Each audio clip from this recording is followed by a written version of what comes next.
Децата от група Мики Маус. Нашите маничета.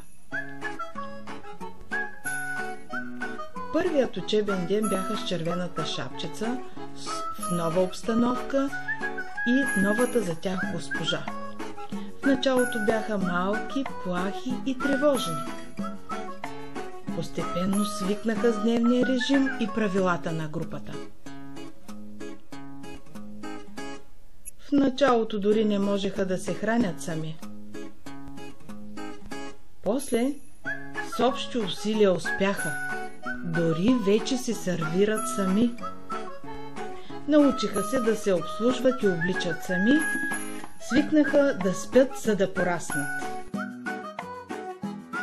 И така, ден след ден, времето им преминаваше в учение и забавление.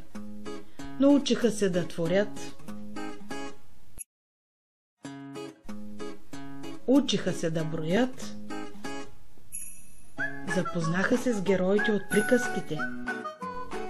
Вече пеят и танцуват.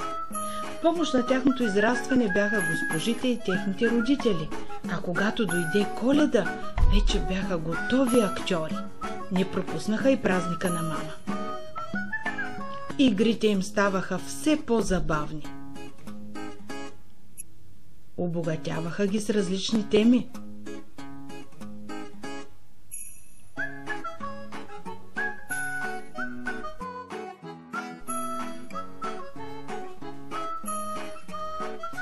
Обичаме празниците, участваме в тях с желание, играем на открито,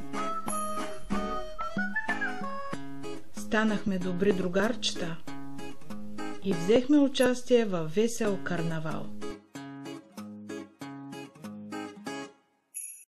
Обичаме детската градина.